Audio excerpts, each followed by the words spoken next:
لبيك اللهم لبيك لبيك لا شريك لك لبيك إن الحمد والنعمة لك السلام علیکم ورحمۃ اللہ وبرکاتہ۔ نحمدہ ونصلی علی رسولہ الکریم، اما بعد فاعوذ باللہ من الشیطان الرجیم، بسم اللہ الرحمن الرحیم، رب اشرح لی صدری ویسر لی امری واحلل عقدۃ من لسانی یفقہوا قولی۔ پچھلے سیشن میں ہم نے حج کی حقیقت، عظمت اور روح کی بات کی تھی۔ ہم نے یہ سمجھا تھا کہ حج صرف ایک سفر نہیں بلکہ اللہ سبحانہ تعالیٰ کی طرف واپسی ہے۔ حج صرف چند اعمال کا نام نہیں بلکہ ایسی عبادت ہے جو اگر دل کے ساتھ کی جائے تو انسان کو بدل دیتی ہے۔ لیکن یہاں ایک بہت اہم سوال پیدا ہوتا ہے، کیا صرف حج پر چلے جانا کافی ہے؟ کیا ticket, passport, visa, group packing اور پلاننگ ہی تیاری ہے؟ کیا ظاہری سفر کی تیاری کر لینے سے انسان حج کی اصل برکت پا لیتا ہے؟ جواب یہ ہے کہ نہیں۔ حج ایک ایسا سفر ہے جس کے لیے صرف بیگ تیار کرنا کافی نہیں۔ اس کے لیے ضروری ہے کہ انسان خود بھی تیار ہو، دل بھی تیار ہو، نیت بھی تیار ہو، زندگی بھی کچھ حد تک سمیٹی جائے، معاملات بھی صاف کیے جائیں، اور بندہ اپنے رب کے گھر جانے سے پہلے اپنے باطن کی طرف بھی دیکھے۔ اسی لیے آج کا ہمارا موضوع ہے، حج سے پہلے کن چیزوں کی اصلاح شروع کرنی چاہیے، یعنی وہ کون سے کام ہیں جن پر حج کرنے والے مردوں اور عورتوں کو ابھی سے توجہ دینی چاہیے تاکہ وہ صرف مکہ نہ پہنچیں بلکہ حج کی روح تک بھی پہنچ سکیں۔ یہی حج سے پہلے کی تیاری ہے۔ حج سے پہلے انہی چیزوں کی اصلاح شروع کرنی چاہیے، اور سب سے پہلی تیاری ہے توبہ۔ حج گناہوں سے پاک کرتا ہے، لیکن اگر انسان گناہ کرتا کرتا اللہ تعالیٰ کے گھر حاضر ہو تو وہاں توبہ کی توفیق بھی مشکل سے ملتی ہے۔ اس لیے گھر سے نکلنے سے پہلے گناہوں کو چھوڑ دیں اور سچی توبہ کر لیں۔ رب العزت کا ارشاد ہے، وَتُوبُوا إِلَى اللَّهِ جَمِيعًا أَيُّهَا الْمُؤْمِنُونَ لَعَلَّكُمْ تُفْلِحُونَ۔ اے مومنو، تم سب مل کر اللہ تعالیٰ کی طرف توبہ کرو تاکہ تم فلاح پاؤ۔ تنہائی میں بیٹھیں، اپنے گناہوں کو یاد کریں، اپنی کوتاہیوں کو یاد کریں، وہ نمازیں یاد کریں جو غفلت سے گزریں، وہ باتیں یاد کریں جو زبان سے نکل گئیں، وہ نگاہیں یاد کریں جو قابو میں نہ رہ سکیں، وہ وقت یاد کریں جو اللہ کی نافرمانی یا غفلت میں ضائع ہوا۔ پھر اللہ سبحانہ تعالیٰ کے سامنے جھک جائیں اور کہیں، یا اللہ، میں آپ کے گھر آنے سے پہلے آپ سے معافی مانگتی ہوں۔ میں اپنے بوجھ کے ساتھ آنا نہیں چاہتی۔ میں آپ کے سامنے ہلکی ہو کر، ٹوٹ کر، سچی ہو کر آنا چاہتی ہوں۔ یہ نہ سوچیں کہ گناہ بہت ہیں اس لیے شاید معافی نہ ملے، بلکہ یہ سوچیں کہ رب بہت بڑا ہے اس لیے معافی ضرور مل سکتی ہے۔ گھر سے توبہ کر کے نکلیں گے تو بیت اللہ میں بھی توبہ کا موقع ملے گا، اور اس طرح حج گناہوں سے پاک کرنے کا سبب بن جائے گا انشاءاللہ۔ دوسری بڑی تیاری ہے حقوق العباد کی ادائیگی۔ یہ بہت حساس معاملہ ہے۔ بعض لوگ عبادات کے معاملے میں تو کیئرفل ہوتے ہیں مگر بندوں کے حقوق کو اتنی سیریسنس سے نہیں لیتے۔ اس لیے آپ اپنے آپ سے سوال کیجئے، کیا کسی کا حق مجھ پر باقی ہے؟ کیا میں نے کسی کا دل توڑا ہے؟ کیا کسی کی غیبت کی ہے؟ کیا کسی کے ساتھ زیادتی کی ہے؟ کیا کسی کی امانت میرے پاس ہے؟ کیا کسی کا قرض باقی ہے؟ کیا کسی مالی حق میں کمی رہ گئی ہے؟ کیا کسی انہیریٹنس، مہر یا فیملی کے حق کے معاملے میں انصاف نہیں ہوا؟ یہ بہت ضروری ہے کہ بندہ حج سے پہلے اپنی زندگی کے ان گوشوں کو دیکھے جہاں وہ اللہ کے سامنے جواب دہ ہے۔ صرف یہ کافی نہیں کہ انسان حج پر جا رہا ہے، یہ بھی ضروری ہے کہ وہ دیکھے کہ کسی مظلوم کی آہ، کسی کا دبایا ہوا حق، کسی کی شکایت اس کے ساتھ تو نہیں جا رہی۔ اگر کسی کے پاس لوگوں کے مال، جان یا عزت کا کوئی حق باقی ہے تو سفر پر جانے سے پہلے اسے ادا کر دے یا ان سے معاف کروا لے۔ اگر کسی نے اپنی بہن یا بیوی کا حق دبا رکھا ہے، مثلا بہن کو جائیداد میں جو حصہ ملا تھا وہ اس تک نہیں پہنچا، تو یہ عذر اللہ تعالیٰ کے ہاں کام نہیں آئے گا کہ ہم ان کا خیال رکھتے ہیں اور کہاں کمی کرتے ہیں، اور یہ کہ ہمارے یہاں تو بیٹوں کو ہی جائیداد دی جاتی ہے۔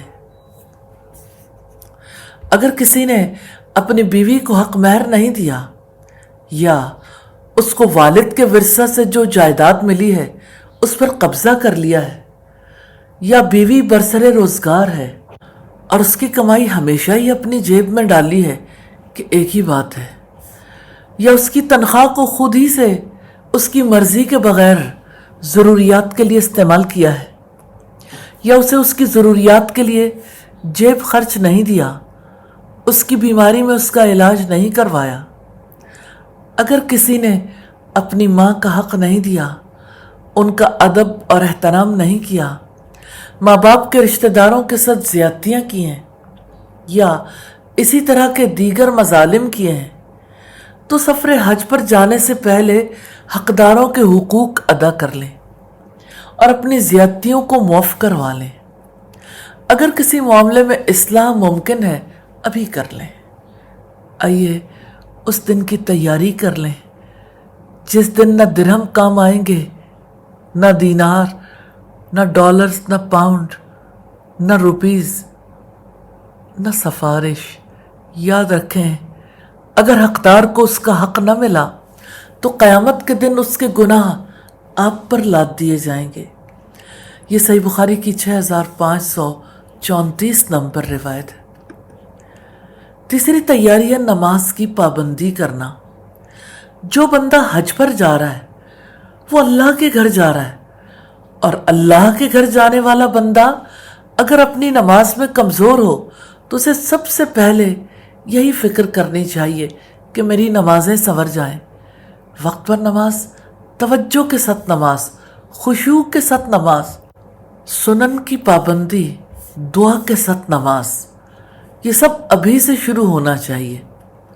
حج انسان کو اللہ سبحانہ تعالیٰ کے قریب ہونے کا موقع دیتا ہے، لیکن جو بندہ روزمرہ زندگی میں نماز کے ذریعے اللہ سبحانہ تعالیٰ کے قریب ہونے کی کوشش ہی نہ کرے، اس کے لیے حج کا ذوق گہرا ہونا مشکل ہو جاتا ہے۔ اس لیے اگر نمازوں میں سستی ہے تو یہی وقت ہے کہ سنبھل جائیں۔ اگر نماز میکینیکل ہو گئی ہے تو اسے زندہ کریں۔ اگر دعا کم ہو گئی ہے تو نماز کے بعد دعا کرنا شروع کریں۔ اگر قرآن سے تعلق کم ہو گیا ہے تو نماز کو قرآن کے ساتھ جوڑیں۔ بعض لوگ حج کے بعد بدلنے کا ارادہ کرتے ہیں، لیکن سچی بات یہ ہے کہ جو بندہ حج کے لیے سنجیدہ ہو وہ حج سے پہلے ہی بدلنا شروع کر دیتا۔ چوتھی تیاری ہے ذکر اور دعا۔ ذکر اور دعا کی عادت ڈالیں۔ حج وہ سفر ہے جہاں بار بار ہاتھ اٹھیں گے، بار بار دل پکارے گا، بار بار زبان پر لبیک، استغفار، درود، تلبیہ اور دعائیں آئیں گی۔ لیکن ایک حقیقت ہے، جو زبان سارا سال دنیا بھر کی باتوں میں مصروف رہی ہو، جو دل سارا سال سکیٹرڈ رہا ہو، اس کے لیے اچانک وہاں جا کر پگھلنا آسان نہیں ہوتا۔ اس لیے ابھی سے اپنی زبان کو ذکر کی عادت ڈالیں، استغفار کریں، درود پڑھیں، چھوٹی دعائیں یاد کریں، قرآن کی تلاوت بڑھائیں، اللہ سبحانہ تعالیٰ سے دعائیں کرنی شروع کریں۔ دعا صرف عربی الفاظ کا نام نہیں ہے، دعا تو دل کے جھکنے کا نام ہے، اور حج میں دل کو جھک کر مانگنا ہوتا ہے۔ اس لیے ابھی سے دل کو مانگنے والا بنائیے۔ اگر ابھی سے ذکر آپ کی زندگی میں آ جائے تو حج میں آپ کی زبان اجنبی محسوس نہیں کرے گی، وہاں جا کر دعا فلو کرے گی، دل نرم ہوگا اور بندگی کی کیفیت جلد بنے گی۔ پانچویں تیاری ہے صبر اور تحمل۔ حج کمفرٹ ٹرپ نہیں ہے، یہ سیکریفائس ٹرپ ہے۔ یہاں کراؤڈ بھی ہوگا، انتظار بھی ہوگا، گرمی بھی ہوگی، تھکن بھی ہوگی، ایڈجسٹمنٹ بھی چاہیے ہوگی، اور بعض اوقات وہ حالات بھی آئیں گے جو آپ کی خواہشات کے مطابق نہیں ہوں گے۔ اس لیے جو ابھی چھوٹی بات پر اپسٹ ہو جاتا ہے، جو فوراً کمپلین کر دیتا ہے، جو ہر انکنوینئنس پر اریٹیٹ ہو جاتا ہے، وہ وہاں بہت زیادہ تھکن محسوس کر سکتا ہے۔ حج کے لیے صرف جسم نہیں چلتا، مزاج بھی سج جاتا ہے۔ اس لیے ابھی سے اپنے نفس کو ٹرینڈ کریں۔ ہر بات اپنی مرضی کے مطابق نہیں ہوگی، ہر جگہ آئیڈیل ارینجمنٹ نہیں ہوگا، ہر انسان ہماری طبیعت کے مطابق نہیں ہوگا، ہر تاخیر انجسٹس نہیں ہوتی، ہر مشکل انوائنس نہیں ہوتی۔ کبھی کبھی یہی صبر روحانی تربیت بن جاتا ہے۔ حج میں ایک صابر مزاج انسان بہت بینیفٹ پا لیتا ہے، اور ایک بے صبرہ انسان بہت جلد تھک جاتا ہے۔ اس لیے اگر آپ واقعی حج کے لیے سیریس ہیں تو ابھی سے اپنے اندر برداشت، نرمی، ایڈجسٹمنٹ اور خاموشی کی صلاحیت پیدا کریں۔ اور چھٹی تیاری ہے زبان کی حفاظت۔ حج کے ماحول میں ایک سخت جملہ، ایک کمپلینٹ بھرا لہجہ، ایک غیبت، ایک طنز، ایک ناراضی، ایک تلخ جواب، ایک اننیسیسری بحث حج کے روحانی فائدے کو کم کر سکتے ہیں۔ اس لیے ابھی سے اپنی زبان کی ٹریننگ شروع کریں۔ کم بولنا، سوچ کر بولنا، نرم بولنا، غیبت سے بچنا، ہارش ٹون سے بچنا، ہر بات پر تبصرہ نہ کرنا، ہر چیز پر کمپلینٹ نہ کرنا، ہر سچویشن میں اپنا پوائنٹ پروف کرنے کی عادت کم کرنا۔ بعض اوقات بندہ عبادت بہت کرتا ہے مگر زبان اس کی برکت کم کر دیتی ہے، اور بعض اوقات بندہ نرم مزاجی، خاموشی اور حسن اخلاق سے وہ نور پا لیتا ہے جو لمبی باتوں سے نہیں ملتا۔ حج میں زبان صرف دنیاوی گفتگو کے لیے نہیں، اللہ تعالیٰ کے ذکر کے لیے زیادہ ہونی چاہیے۔ ساتویں تیاری ہے نیت کی اصلاح۔ یہ اپنے آپ سے ضرور پوچھیں، میں حج کیوں کر رہی ہوں؟ کیا میں صرف ایک بڑا فریضہ ادا کرنا چاہتی ہوں؟ کیا میں صرف یہ چاہتی ہوں کہ لوگ کہیں کہ حج کر کے آئی ہیں یا حج کر کے آیا ہے؟ کیا میری نیت میں کچھ ریا، کچھ دکھاوا، کچھ سوشل آئیڈینٹی، کچھ سٹیٹس کا ایلیمنٹ تو نہیں ہے؟ یا میں واقعی اللہ تعالیٰ کی رضا، اپنی مغفرت اور اپنی اصلاح چاہتی ہوں؟ حج کا سفر بہت قیمتی ہے، اس میں وقت بھی لگتا ہے، مال بھی، محنت بھی، جسمانی طاقت بھی، جذبات بھی۔ اگر اتنا سب کچھ لگا کر انسان صرف دنیاوی احساس لے آئے تو یہ بہت بڑی محرومی ہے۔ اس لیے دل میں واضح نیت تازہ کریں، یا اللہ میں آپ کے لیے جا رہی ہوں، میں آپ کی رضا چاہتی ہوں، میں آپ سے مغفرت چاہتی ہوں، میں چاہتی ہوں میرا دل بدل جائے، میں چاہتی ہوں کہ میری زندگی میں بندگی کا رنگ گہرا ہو جائے۔ حج کی 8ویں تیاری ہے اپنے مال کا جائزہ، مال اور کمائی کا جائزہ لیں۔ یہ بات بہت اہم ہے کہ جس مال سے انسان حج کر رہا ہے وہ پاک ہو، کیونکہ اللہ پاک ہے، پاک ہی کو قبول فرماتا ہے۔ یا مقصد یہ نہیں ہے کہ انسان صرف دوسروں کو دیکھے، اصل مقصود یہ ہے کہ وہ اپنے آپ سے پوچھے میری کمائی میں کہیں کوئی شبہ تو نہیں، کسی کا حق تو شامل نہیں، کسی انفیئر ارننگ کا حصہ تو نہیں، کسی حرام یا ڈاؤٹ فل سورس سے تو یہ مال نہیں آیا؟ کیا میں نے اپنے ذمے مالی حقوق کلیئر کیے ہیں؟ یہ حصہ سیلف آڈٹ کا ہے، بہت کیئرفل سیلف آڈٹ کا۔ کتنے ہی لوگ ہیں جو جعلی ادویات کا کاروبار کرتے ہیں، کتنے ہی لوگ ہیں جو انسانی اعضاء نکال کر فروخت کر دیتے ہیں، کتنے ہی ڈاکٹر ہیں جو مسیحا کہلاتے ہیں پھر جبری آپریشن کر کے مہنگی ادویات لکھ کر اپنا مال بڑھاتے ہیں۔ کتنے ہی ٹھیکیدار ہیں جو سڑکوں میں ناقص میٹیریل لگاتے ہیں اور افسروں کو رشوت دیتے ہیں۔ کیا ان دونوں کے لیے رسول اللہ کا فرمان کافی نہیں؟ لعنت اللہ علی الراشی والمرتشی، رشوت دینے والے اور رشوت لینے والے دونوں پر اللہ کی لعنت۔ ابن ماجہ کی 2313 نمبر روایت۔ کتنے ہی لوگ ہیں جو اپنے ورکنگ آورز پورے نہیں کرتے، کتنے ہی لوگ ہیں جو ذمہ داریوں کو اچھے طریقے سے ادا نہیں کرتے، کتنے ہی لوگ ہیں جو ملاوٹ کرتے ہیں، ذخیرہ اندوزی کر کے قیمتیں بڑھاتے ہیں، پھر اس سرمایہ سے حج یا عمرے کو جاتے ہیں۔ کتنے ہی لوگ ہیں جو بے حیائی کے کاموں کو اپنا بزنس قرار دے کر اپنے آپ کو جسٹیفائی کرتے ہیں کہ اس کے لیے اپنا وقت اور ہمت لگائی ہے۔ کیا انہیں رب العزت کا حکم یاد نہیں؟ ان الذین یحبون ان تشیع الفاحشۃ فی الذین آمنوا لہم عذاب علیم فی الدنیا والآخرۃ واللہ یعلم وانتم لا تعلمون۔ بلا شبہ جو لوگ پسند کرتے ہیں کہ اہل ایمان میں بے حیائی پھیلے، بلا شبہ ان کے لیے دنیا اور آخرت میں دردناک عذاب ہے، اور اللہ تعالیٰ جانتا ہے اور تم نہیں جانتے۔ یہ سورہ نور کی آیت نمبر 19 ہے۔ کتنے ہی لوگ ہیں جو دوسروں کی عزت اچھالنے کے لفافے وصول کرتے ہیں، کتنے ہی لوگ ہیں جو لوگوں کی زمینوں پر قبضے کرتے ہیں، کتنے ہی لوگ ہیں جو ہمت اور قوت رکھنے کے باوجود لوگوں کے سامنے ہاتھ پھیلاتے ہیں، کتنے ہی اساتذہ اسکول کی بجائے ٹیوشن سینٹر میں پڑھاتے ہیں، کتنے ہی اسکول مالکان ہیں جنہیں فیسز میں ہوش ربا اضافہ کر کے مال بنانا محبوب تھا، اور اللہ کے گھر پر حاضری دے کر انہوں نے صرف نام کمایا۔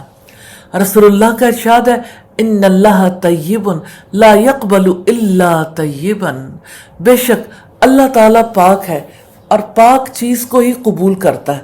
مسلم کی 1015 نمبر روایت۔ طبرانی نے سیدنا ابو ہریرہ سے روایت کیا ہے کہ رسول اللہ نے فرمایا جب آدمی پاکیزہ زادے سفر کے ساتھ حج کے لیے نکلتا ہے اور اپنا پاؤں سواری کے رکاب میں رکھ کر لبیک پکارتا ہے تو اس کو آسمان سے پکارنے والا جواب دیتا تیری لبیک قبول اور رحمت الہی تجھ پر نازل ہو، تیرا توشہ حلال اور تیری سواری حلال اور تیرا حج مقبول ہے اور تو گناہوں سے پاک ہے۔ اور جب آدمی حرام کمائی کے ساتھ حج کے لیے نکلتا ہے اور سواری کے رکاب میں پاؤں رکھ کر لبیک پکارتا ہے تو آسمان سے منادی جواب دیتا ہے تیری لبیک قبول نہیں، نہ تجھ پر اللہ کی رحمت ہو، تیرا زاد سفر حرام، تیری کمائی حرام اور تیرا حج غیر مقبول ہے۔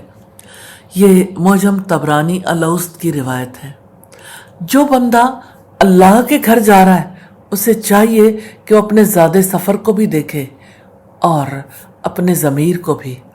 اگر کہیں کوئی شک ہو تو جہاں تک ممکن ہو اصلاح کرے، حق واپس کرے، صدقہ کرے اور اللہ تعالیٰ سے پاکی مانگے۔ حج پر جانے سے پہلے حج کے احکامات اور مسنون اعمال کا علم حاصل کریں، کیونکہ اللہ تعالیٰ کے ہاں وہی عمل قبول ہوتا ہے جو رسول اللہ کی سنت کے مطابق کیا جائے۔ اسی طرح حج کے ہر مقام کی مسنون دعائیں یاد کر لیں، نماز جنازہ کا طریقہ سیکھ لیں، کیونکہ حرمین میں بار بار اس کا موقع ملتا ہے۔ قرآن مجید کی کچھ صورتیں یاد کر لیں تاکہ نمازوں میں پڑھ سکیں۔ اور 10ویں بات ہے نیک، سنجیدہ اور اللہ والے لوگوں کی صحبت اختیار کریں، کیونکہ صحبت انسان کے مزاج، سوچ اور ڈائریکشن پر اثر ڈالتی ہے۔ جو لوگ حج کو دنیاوی ٹرپ بنا دیتے ہیں ان کے ساتھ رہ کر سیریسنس کم ہو سکتی ہے، اور جو لوگ حج کو بندگی کا سفر سمجھتے ہیں ان کے ساتھ رہ کر دل بھی زیادہ تیار ہوتا ہے۔ اور 11ویں ان نیک اعمال کی فہرست بنائیں جنہیں آپ حج کے دوران انجام دیں گے اور جنہیں زندگی بھر اپنی عادت بنانا چاہتے ہیں۔